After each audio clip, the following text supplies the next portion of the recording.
Hello everyone, I welcome you all to my YouTube channel. And आज के हमारी इस वीडियो का टॉपिक रहने वाला है from class 10th science, chapter number 2 acids bases and salts का topic, how strong are acid and base solution. कि एक एसिड स्ट्रॉन्ग है या वीक है, एक बेस स्ट्रॉन्ग है या वीक है, ये हम कैसे आइडेंटिफाई कर सकते हैं। So let's understand the concept now.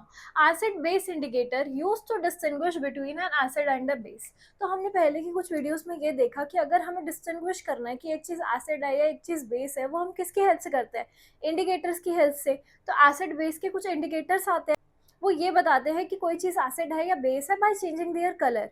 But हमने लास्ट वीडियो के अंदर क्या समझा था कि अगर हम किसी एसिड या बेस को वाटर के अंदर डाल दे तो इससे वो डाइल्यूट हो जाता है। इट मीन्स उसके अंदर H+ आयन या फिर OH आयन्स की कॉन्सेंट्रेशन डिक्रीज हो जाती है एंड वो एसिड एंड बेस डाइल्यूटेड हो जाता है। तो जो एसिड और बेस इंडिकेटर्स होते हैं वो ये तो दिखा देते हैं कि कोई चीज़ एसिड है या कोई चीज़ बेस है, लेकिन वो ये नहीं दिखाते हैं कि वो एसिड स्ट्रॉन्ग है या वीक है, या फिर वो बेस स्ट्रॉन्ग है या वीक है। तो इसके लिए एक इंडिकेटर आता है, that is the universal indicator. इसकी हेल्प से हम जज करते हैं कि एक एसिड स्ट्रॉन्ग है या वीक है, एक बेस स्ट्रॉन्ग है या वीक है। तो यूनिवर्सल इंडिकेटर क्या होता है? It is a mixture of several indicators. ये बहुत से डिफरेंट डिफरेंट तरह के इंडिकेटर्स का मिक्सचर होता है। Shows different colours at different concentration of H+ या फिर OH- ions in a solution. कि एक सोल्यूशन स्ट्रॉन्ग है या वीक है, ये उस हिसाब से डिफरेंट डिफरेंट कलर प्रोवाइड करता है। बट हमारे पास कुछ न्यूमेरिकल डेटा भी होना चाहिए या फिर कुछ स्केल होना चाहिए जिसकी हेल्प से हम डिटरमाइन कर पाएँ कि एक एसिड स्ट्रॉन्ग है या वीक है, या फिर एक बेस स्ट्रॉन्ग है या वीक है।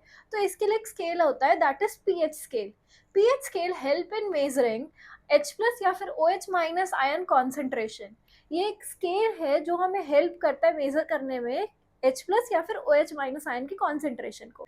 सो जो पीएच स्केल होता है दैट रेंजेस फ्रॉम 0 to 14। तो ये जो स्केल होता है इसमें 0 to 14 तक न्यूमेरिकल वैल्यूज का डेटा होता है। एंड आपको सिर्फ 3 वैल्यू को ध्यान में रखना है, 0, 7 एंड 14।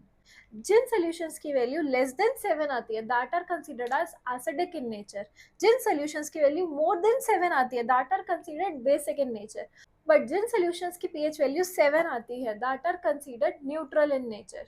ऑल्सो जैसे जैसे हम 7 से नीचे जाते रहते हैं, जैसे जैसे हम 7 से नीचे जाते रहेंगे तो एसिडिक करेक्टर इंक्रीज होता रहेगा। एसिडिक करेक्टर इंक्रीज होने का मतलब क्या है कि H+ आयन की कॉन्सेंट्रेशन भी इंक्रीज होगी। लेकिन जैसे जैसे हम राइट साइड पे जा रहे होते हैं 7 to 14, जैसे जैसे पीएच की वैल्यू बढ़ती है तो मोर अल्कलाइन बिहेवियर दिखता है, मतलब basic character increase, which means increase in the concentration of OH- ions. मतलब जो एल्कलीज की स्ट्रेंथ है वो इंक्रीज हो रही है, बेसिक करेक्टर इंक्रीज हो रहा है। सो यहाँ पे मैंने नोट डाउन भी कर रखा है, जिन सोल्यूशंस की पीएच वैल्यू 7 होती है वो न्यूट्रल होते हैं, जिनकी लेस देन 7 होती है वो एसिडिक होते हैं, जिनकी मोर देन 7 होती है वो बेसिक होते हैं। जैसे जैसे पीएच वैल्यू बढ़ती रहती है from 7 to 14, it indicates increase in the concentration of OH- ions. जैसे जैसे पीएच वैल्यू 7 to 0 की तरफ जा रही होती है, मतलब 7 से 0 डिक्रीज हो रही होती है, it indicates the increase in the concentration of H+ ions. So I hope आपको यूनिवर्सल इंडिकेटर का कंसेप्ट समझ आया हो, पीएच स्केल समझ आया हो। If you like the video then like it, share it, also don't forget to subscribe this channel. Thank you.